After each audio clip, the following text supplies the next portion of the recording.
AI는 대체 어떻게 생각을 하는 걸까요? 오늘 이 미스터리의 가장 깊은 곳으로 한번 들어가 보려고 합니다. 바로 AI의 생각에 분자 구조라는 개념을 통해서 말이죠. 자, 그럼 이 질문부터 한번 시작해 볼까요? 요즘 대규모 언어 모델들 보면 정말 대단하잖아요? 그런데 왜 유독 길고 복잡한 이렇게 여러 단계를 거쳐야 하는 추론 문제만 만나면 길을 잃고 헤매는 걸까요? 네, 바로 이 부분이 AI 개발자들이 마주한 아주 큰 벽 같은 겁니다. 그냥 사람이 생각하는 과정을 쭉 보여주기만 해서는 AI가 진짜로 생각하는 법을 배우지는 못한다는 게 명확해진 거죠. 지금 보시는 이 그림이 그 차이를 아주 잘 보여주는데요. 우리가 기대하는 건 왼쪽처럼 아주 깔끔하고 논리적으로 문제를 풀어내는 모습이잖아요. 근데 현실은 오른쪽처럼 막 생각이 뒤엉키고 전혀 엉뚱한 길로 빠져버리는 경우가 허다하다는 겁니다. 그래서 연구자들이 기존에 쓰던 방법들을 다 동원해 갔습니다. 성능이 좀 떨어지는 AI를 따라하게 시켜보기도 하고 아니면 아예 사람이 직접 푼 과정을 학습시키기도 했죠. 그런데 결과는요? 이런 방법들로는 길고 복잡한 사고 능력을 키우는 데는 한계가 뚜렷했습니다. 실패한 거죠. 자, 그럼 기존의 AI 사고 모델은 대체 뭐가 문제였을까요? 왜 불완전했는지 한번 들여다보죠. 예전에는 AI의 생각을 크게 두 가지 방식으로 상상했어요. 왼쪽처럼 생각이 그냥 하나의 사실처럼 쭉 일직선으로 이어진다고 보거나 아니면 오른쪽처럼 나무가 가지를 뻗듯이 몇 가지 길로 갈라진다고 생각했던 거죠. 근데 이 모델들 너무 단순했어요. 한마디로 평면적이었죠. 2차원적이었다는 겁니다. 깊이도 없고 복잡성도 부족했어요. 비유하자면 그냥 평평한 지도 한 장 달랑 들고 아주 험준한 산맥을 이해하려는 것과 비슷했다고 할까요? 자, 바로 여기서부터 이 분석의 핵심, 아주 획기적인 아이디어가 등장합니다. 만약에 생각이 평면이 아니라 3차원, 즉 입체적인 구조를 가지고 있다면 어떨까요? 이 질문 하나가 모든 걸 바꿔놓습니다. 바로 아하 하는 순간이죠. 연구자들이 제안한 새로운 모델이 바로 이겁니다. 생각의 분자 구조.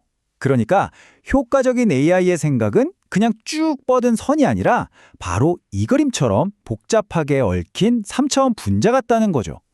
와, 정말 놀라운 발상의 전환 아닌가요? 그럼 이 분자라는 비유를 조금 더 자세히 파헤쳐 볼까요? 이 생각의 분자 구조를 만드는 데에는 마치 화학 결합 같은 세 가지 중요한 연결고리가 있습니다. 첫 번째는 깊은 추론입니다. 화학에서 가장 강력한 결합인 공유결합에 비유할 수 있는데요.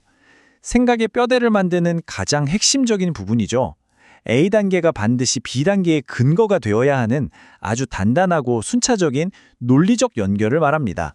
두 번째는 자기성찰인데요. 이건 수소결합과 비슷합니다. 긴 단백질 사슬이 스스로 막 접히면서 안정적인 구조를 만드는 것처럼요. 추론 과정의 뒷부분에서 앞부분의 아이디어를 다시 검토하고 수정하고 또 강화하면서 전체 생각의 구조를 안정시키는 거죠. 그리고 세 번째는 자기 탐색입니다. 이건 아주 약하고 일시적인 반드르발스 힘에 비유할 수 있어요. 굳이 강한 논리가 없더라도 저 멀리 떨어져 있는 다른 개념들을 한번 툭 건드려 보는 거예요. 이건 어떨까? 하고 새로운 아이디어를 탐색하는 그런 자유로운 연결이라고 할 수 있죠. 그래서 이 세 가지가 다 합쳐지면 어떻게 될까요? 바로 이 그림처럼 됩니다.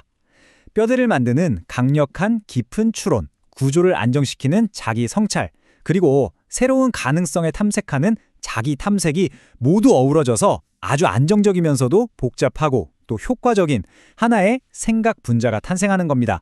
자, 그럼 이게 그냥 그럴듯한 비유에 불과할까요? 아닙니다.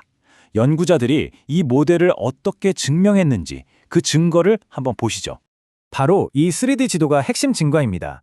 논리적 접힘 현상을 시각적으로 보여주는 건데요. 정말 신기하죠? AI의 추론 과정이 말 그대로 단백질처럼 스스로를 이렇게 접어가면서 자신의 생각을 확인하고 또 확인하는 모습이 그대로 나타납니다. 이게 뭘 의미하냐면요. 정말 중요한 발견인데 LLM, 그러니까 대규모 언어 모델이 단순히 그러므로 하지만 같은 단어만 보고 배우는 게 아니라는 겁니다. 그게 아니라 생각의 근본적인 구조 자체를 학습하고 내재화한다는 거죠. 그래서 이 새로운 방식으로 훈련시키니까 성능이 얼마나 좋아졌을까요? 이 그래프를 한번 보세요. 그냥 기본 AI의 평균 점수가 2.7점이었는데 이 분자 구조 모델로 훈련시킨 AI는 무려 33.69점을 받았습니다. 와, 이건 뭐 그냥 좀 나아진 수준이 아니라 아예 차원이 다른 결과죠. 자, 그럼 이렇게 놀라운 발견을 가지고 실제로 뭘 할 수 있을까요? 더 똑똑한 AI를 만드는 법, 그리고 이게 미래에 어떤 의미를 갖는지 살펴보면서 정리해 보겠습니다. 이 발견을 토대로 몰신이라는 새로운 방법론이 탄생했습니다.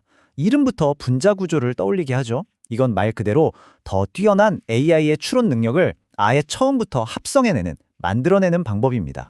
이 몰신이 작동하는 방식 아주 흥미롭습니다. 첫 번째, 일단 가장 똑똑한 AI가 생각하는 방식에서 그 이상적인 분자 구조만 쏙 뽑아내요. 두 번째, 이 생각의 뼈대, 즉 구조만 새로운 AI한테 전달하는 겁니다. 내용은 빼고요. 그리고 마지막으로 이 뼈대에 맞춰서 새로운 AI가 스스로 효과적인 추론을 채워나가도록 유도하는 거죠. 그 결과가 어느 정도냐고요? 무려 10배 이상입니다. 추론 과제에서 평균 성능이 10배 넘게 향상됐어요. 이건 그냥 조금 더 똑똑해진 게 아니죠. 아예 생각하는 방법 자체를 가르쳤을 때 얼마나 엄청난 도약이 가능한지를 보여주는 정말 놀라운 결과입니다. 만약 AI의 생각이 분자라면 문득 이런 질문이 떠오르네요. 그럼 우리 인간의 생각은 과연 어떤 모양일까요? 어쩌면 우리는 지능이라는 거대한 우주의 비밀을 이제 막 엿보기 시작한 건지도 모르겠습니다. 여러분은 어떻게 생각하시나요?